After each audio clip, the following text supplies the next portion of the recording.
Pour certains, c'est le meilleur footballeur de notre époque. Pour d'autres, c'est le numéro 2.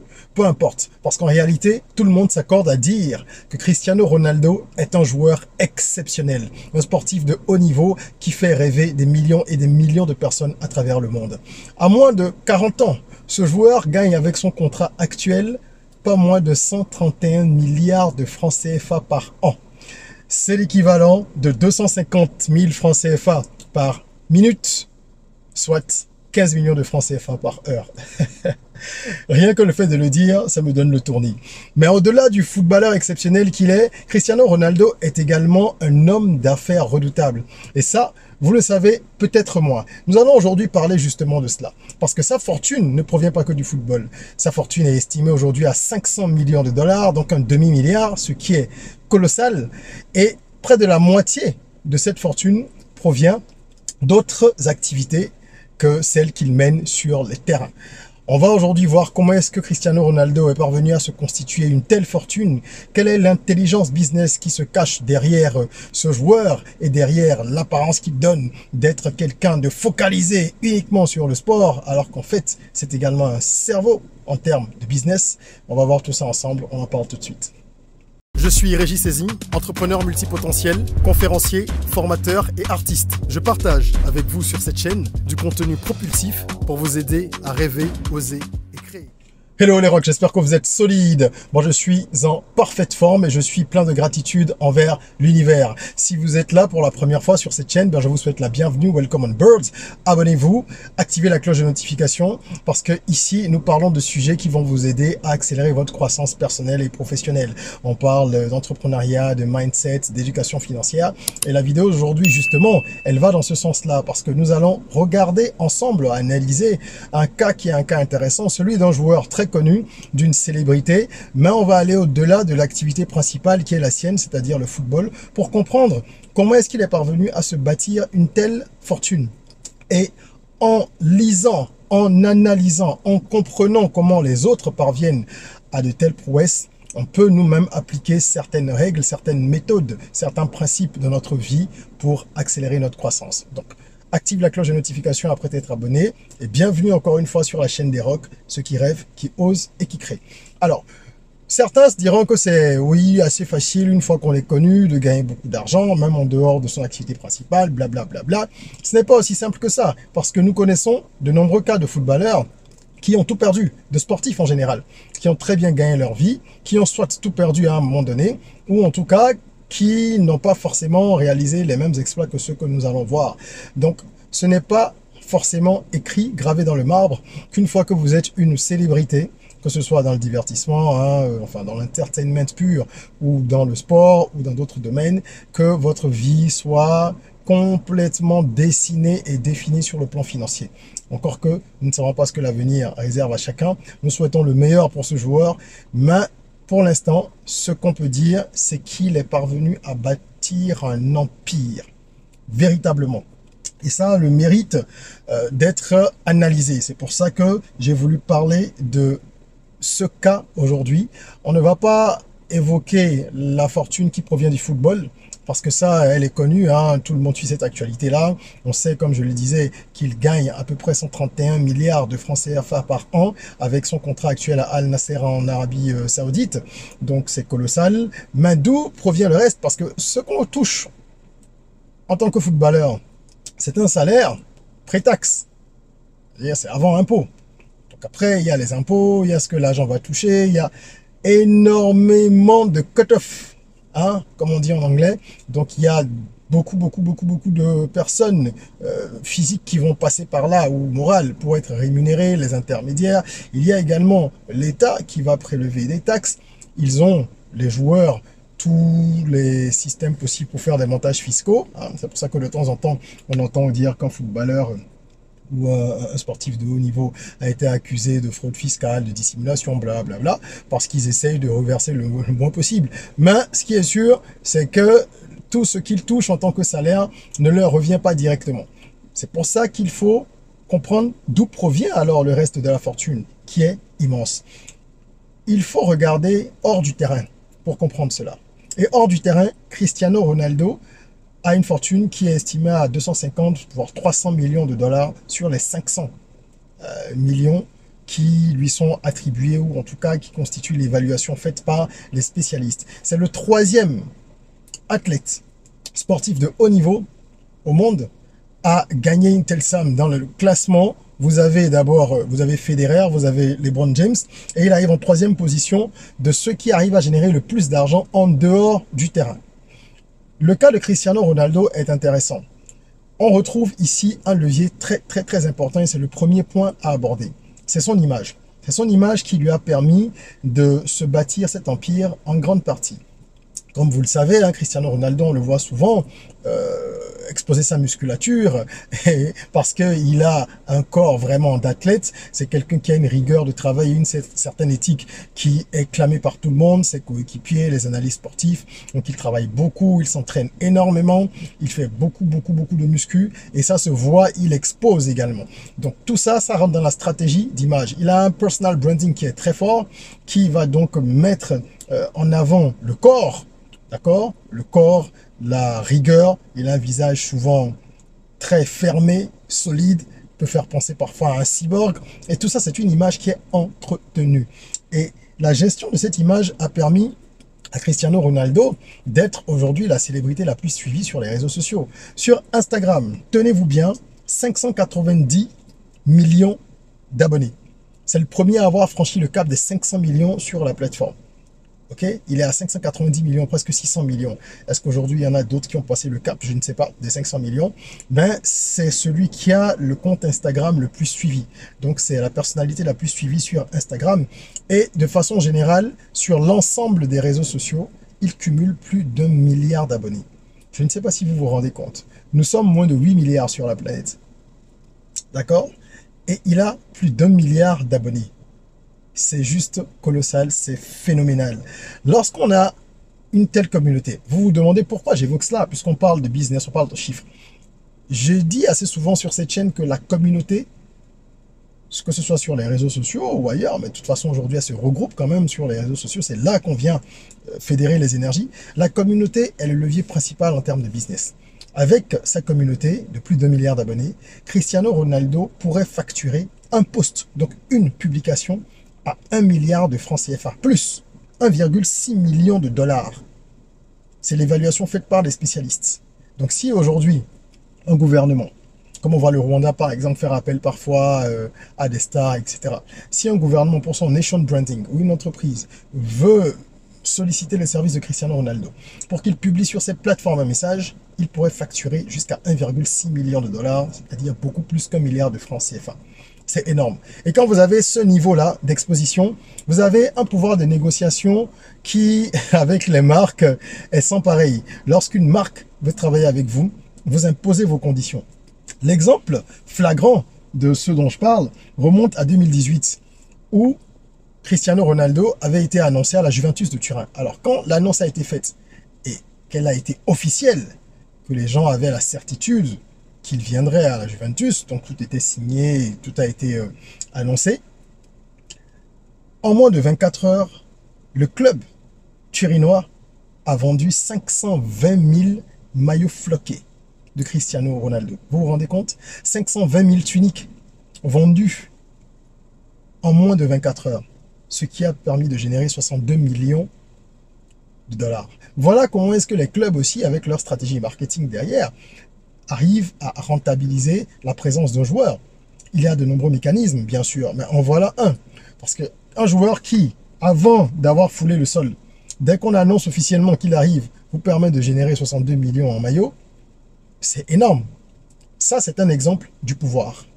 Et dans les contrats des footballeurs, des joueurs, des sportifs de haut niveau de façon générale, il y a souvent des clauses parce que sur ces maillots-là, il y a de fortes chances qu'il y ait des dividendes qui soient reversés.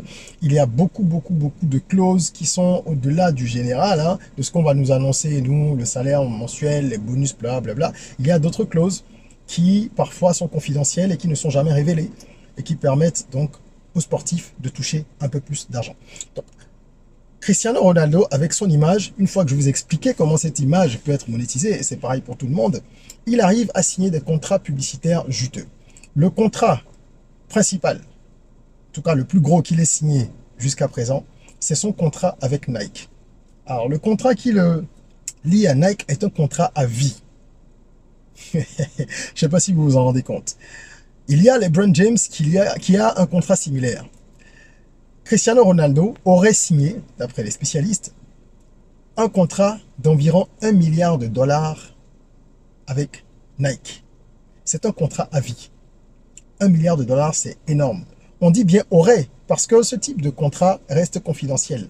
Il n'y a pas d'obligation pour la marque ni pour le joueur de divulguer ces chiffres-là, et il ne le divulgue pas. Bien sûr, vous aurez toujours des bribes d'informations qui vont fuiter un peu, et les insiders, donc ceux qui sont à l'intérieur des équipes, hein, des deux côtés, qui également font tourner certaines infos. Donc on arrive à évaluer. C'est 1 milliard de dollars, un contrat qui le lie à vie. Ça veut dire que jusqu'à la fin de sa vie, il fera de la publicité pour Nike.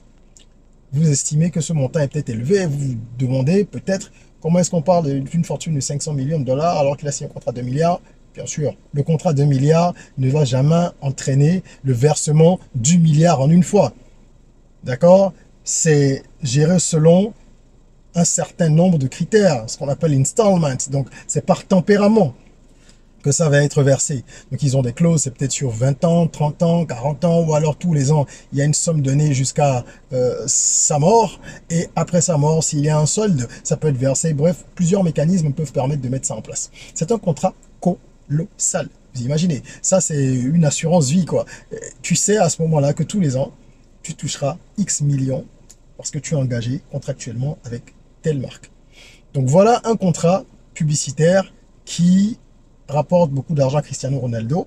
Et au-delà de ça, il est engagé avec une vingtaine de marques, hein, parmi lesquelles Armani, Tag Heuer, Egyptian Steel, Herbalife, Poker Stars, Castrol et plein d'autres. Pour des contrats qui sont relativement plus raisonnables, je dis relativement parce que ce qu'on appelle raisonnable dans ce monde-là, pour nous, c'est faramineux. Donc, c'est de très gros montants également. Premier volet, donc, contrat publicitaire. D'accord? Ensuite, vous avez dû le voir dans plein de pubs, hein, et ça risque pas de s'arrêter. Ensuite, deuxième façon, deuxième canal par lequel Cristiano Ronaldo, comme beaucoup de sportifs de haut niveau, gagne beaucoup d'argent en dehors du terrain, les investissements.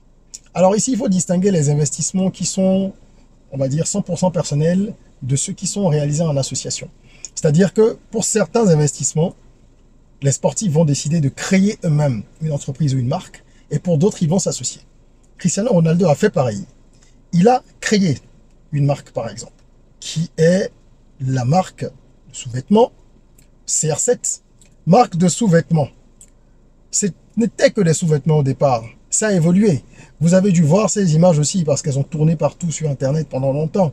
Des images de Cristiano Ronaldo torse nu, enfin juste avec son maillot, pas torse nu avec le maillot comme s'il allait à la piscine, hein, qui sont chaque année dans les campagnes de la marque mises en avant. Donc la marque CR7, qui est donc son empreinte, hein, tout le monde sait que CR7 c'est Cristiano Ronaldo. Il a donc créé cette marque-là avec ce nom. Cette marque-là génère des millions, des dizaines de millions tous les ans grâce aux sous-vêtements. Pourquoi les sous-vêtements? Une étude a dû être faite par des équipes marketing, de grosses études de marché. Pour tous ceux qui pensent que c'est superflu de faire des études de marché, voilà l'exemple. Hein. Les gens qui gagnent beaucoup d'argent, ils étudient les choses. Parce que la difficulté aussi, quand vous êtes quelqu'un d'aussi connu que Cristiano Ronaldo, c'est de choisir le bon produit.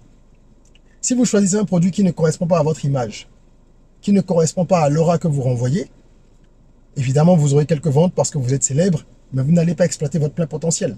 Donc là, après avoir étudié un peu la question, avec ces équipes, ils ont décidé d'aller sur les sous-vêtements. Et ça met en avant sur toute sa musculature, son corps, tout ça, ça a dû entrer en ligne de compte pour le choix du type de vêtements. Mais les sous-vêtements progressivement ont évolué. Aujourd'hui, en plus de ça, de cette gamme-là, il y a aussi d'autres types de vêtements hein, qui sont plus classiques. Donc ça devient une marque un peu plus généraliste, une marque de prêt-à-porter, qui ravit les fans, qui vont donc acheter des produits parce que ce sont des produits de CR7, des déodorants, ceci, cela. Donc ça, c'est la première marque qu'il a créée. Ensuite, il s'est associé avec Crunch. Crunch, c'est une enseigne qui possède de nombreuses salles de sport en Amérique. Pas qu'aux États-Unis, mais en Amérique, de façon beaucoup plus large. Et il s'est associé avec Crunch pour créer l'enseigne CR7 Fitness by Crunch. Ce sont donc des salles de sport qui sont gérées, mises en œuvre déjà et développées par Crunch, qui est un spécialiste. Crunch, ils sont dans le fitness depuis des décennies. Et donc, plutôt que de tout construire depuis le départ, il est allé chercher l'expertise et le savoir-faire. Il y a associé sa marque. Donc, on a CR7 Fitness by Crunch.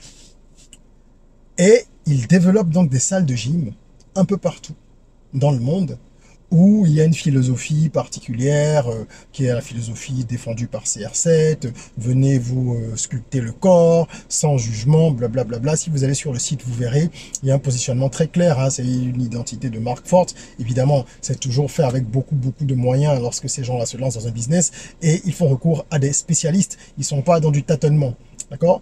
Donc ces salles de sport, il y en a un peu partout. En moyenne, il y a 5000 adhérents, 4000, entre 4500 et 5000 adhérents par salle de sport, ce qui est énorme. Et ça va continuer à se répandre. Et là, je marque une pause pour vous dire, si parmi ceux qui regardent cette vidéo, il y en a qui ont beaucoup d'argent et qui cherchent à investir, les franchises, c'est un bon business. J'en parle de temps en temps dans mes vidéos où je propose des idées de business.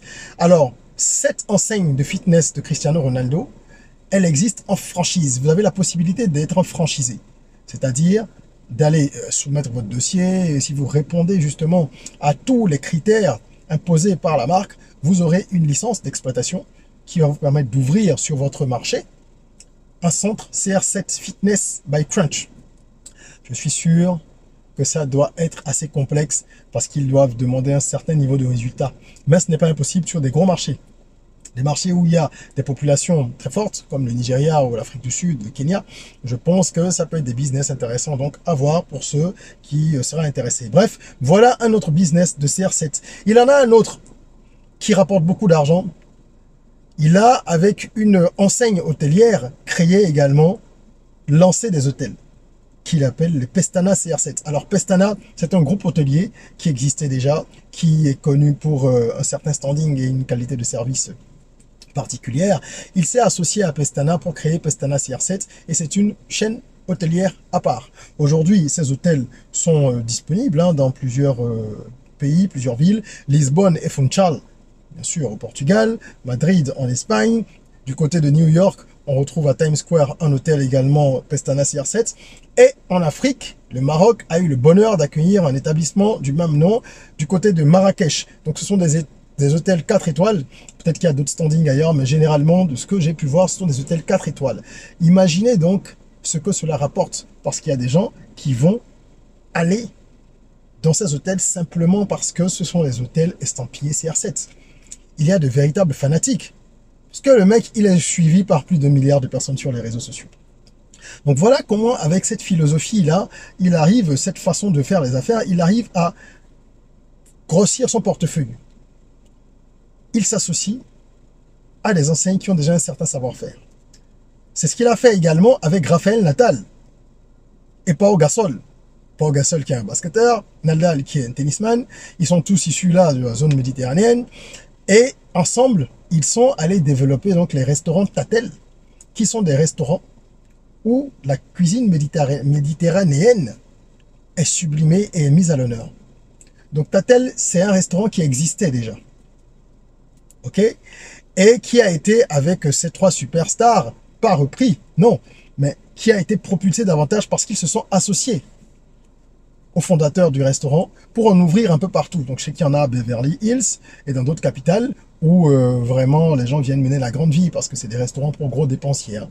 C'est des restaurants où vous retrouvez des cartes avec des montants exorbitants. Donc c'est pas pour aller snacker ou on va pas manger là-bas avec 15, 20 000 ou 30, 50, 100 euros. Non. Donc c'est un autre positionnement. Ok. Et ça, c'est un autre business dans lequel il est engagé aussi. Donc vous voyez qu'il a une vision pluridimensionnelle qui lui permet de gagner beaucoup d'argent parce qu'il démultiplie ses sources de revenus. Alors, il y a des gens qui sont très loin d'avoir ce niveau de fortune et qui refusent de multiplier leurs sources de revenus. Malgré tout ce qu'on leur dit, comme on dit, il y a caillou dans leurs oreilles, comme pour reprendre une expression ivoirienne.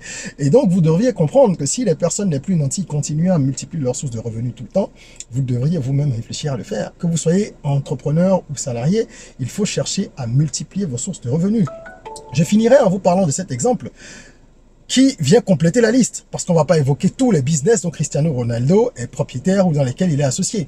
Mais on évoque un certain nombre d'entre eux pour que vous puissiez voir la pertinence. Alors, il y a un monsieur qui a créé une société qui s'appelait Saoudé Biabel, et il faisait en fait depuis plusieurs années des transplantations capillaires, donc greffe de cheveux, pour dire les choses simplement.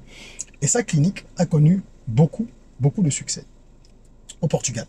Cristiano Ronaldo est un de pays, il connaissait la clinique et tout ça. Il a décidé de s'associer à ce monsieur.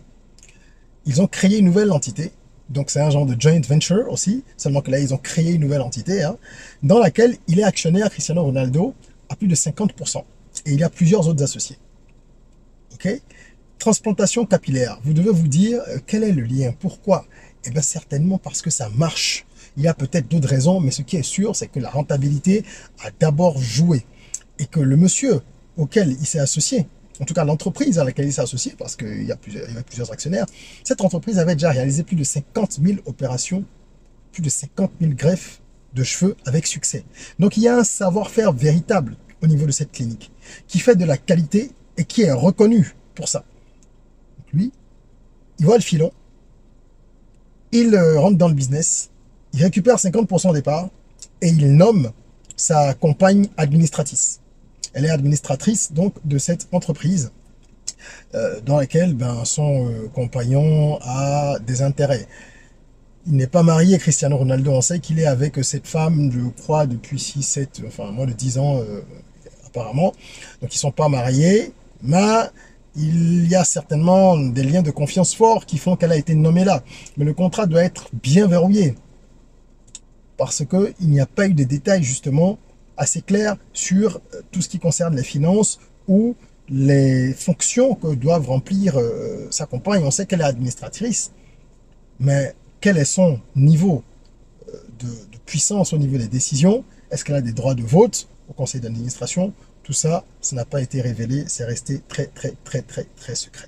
Donc voilà un petit peu comment, en dehors des terrains de foot, Cristiano Ronaldo parvient à gagner autant, sinon plus, qu'en jouant. Et ça m'amène à tirer les conclusions suivantes. On a dit qu'il faut diversifier ses sources de revenus. C'est très important. Au-delà de ça, il faut savoir s'entourer. Parce que la plupart des sportifs de haut niveau, ou même des chanteurs, des artistes, des acteurs, qui à un moment de leur carrière ont tout perdu, c'est généralement parce qu'ils étaient mal entourés, mal conseillés, qu'ils se sont fait avoir, arnaquer. Les escrocs, il y en a partout. Plus vous allez monter en grade, plus vous aurez affaire à des escrocs capés. D'accord?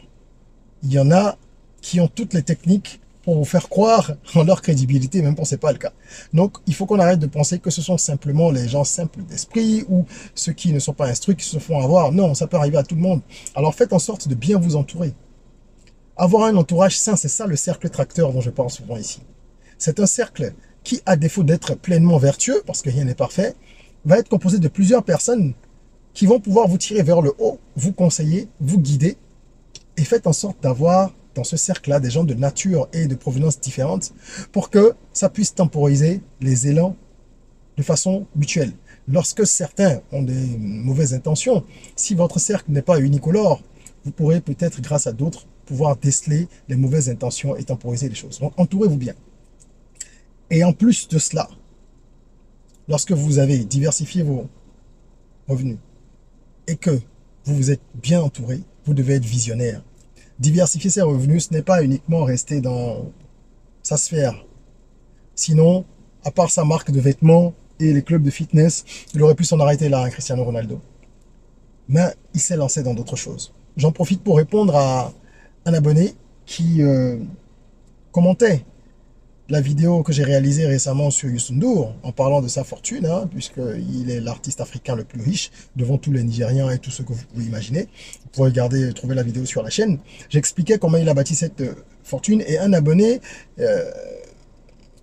a exprimé son opinion en disant que se diversifier, c'est pas très bien, puisque Youssou N'Dour a connu quelques difficultés ces dernières années. Il a perdu un peu d'argent sur de très très gros projets qui sont éloignés de son cœur de métier, et en fait les médias, au-delà de la musique bien sûr. Mais la réalité, c'est qu'on ne peut pas ne pas se diversifier lorsqu'on commence à avoir beaucoup d'argent. Lorsqu'on atteint certains niveaux de fortune, il faut sortir de son cadre, parce qu'on a déjà consolidé des choses dans son cadre. Et l'ambition étant humaine, l'envie d'aller plus loin étant tout à fait légitime, on se retrouve à avoir des opportunités ailleurs. Lorsque vous voyez quelqu'un comme Cristiano Ronaldo ou comme Youssou N'Dour, avec une vingtaine ou une trentaine d'entreprises, vous devez vous dire qu'on leur propose des centaines d'investissements tous les ans. Et qu'ils sont obligés avec leur équipe d'éplucher, d'éplucher, d'éplucher pour pouvoir tamiser et choisir. Donc ce n'est pas simple de se dire non, je ne vais faire que ce que je connais ou ce qui est dans ma sphère, nanani, nanana. L'argent, il est partout. Lorsqu'on a sécurisé l'essentiel, on peut prendre le risque d'aller s'essayer ailleurs. Parce que même quand on perd à ce moment-là, il y a des bouées qui sont suffisamment solides ou suffisamment légères, devrais-je dire, pour vous permettre de flotter et de ne pas vous noyer. Voilà, je voulais partager ça avec vous, vous dire comment est-ce que ce joueur-là, vous exposer comment il est parvenu à réaliser cette prouesse. Et évidemment, comme tous ceux qui ont beaucoup d'argent, qui atteignent ces niveaux-là, il est très très actif dans les œuvres de charité également. Donc il fait des dons de temps en temps à des fans qui ont besoin d'aide pour se faire soigner par exemple, ou il fait des donations à des ONG. Il est également très présent sur des campagnes d'organismes internationaux où il va prendre la parole pour passer un message en ce qui concerne par exemple la biodiversité, la famine dans le monde, etc. Tout ça, ça fait partie aussi de la gestion d'image. Ils le font certainement de bon cœur, mais ça fait partie également de la gestion d'image parce qu'il faut garder une image humaine et de proximité avec sa communauté. Voilà, j'espère que cette vidéo aura été utile et qu'elle vous aura appris des choses et que vous allez pouvoir appliquer certains des principes que vous avez découvert ou en tout cas entendu dans cette vidéo. Mettez-nous un petit like si vous avez aimé le contenu, ça nous fait plaisir et ça nous pousse à faire toujours mieux, toujours davantage. Partagez cette vidéo autour de vous. Mettez-nous un commentaire si vous avez des avis sur cette vidéo, si vous avez des choses complémentaires à dire ou si vous avez des questions, n'hésitez pas. Mettez tout ça en commentaire et puis en attendant qu'on se retrouve pour une nouvelle vidéo. N'oubliez pas, prenez soin de vous, de votre corps, mais aussi et surtout de votre esprit. Rêvons, osons, créons, soyons rock.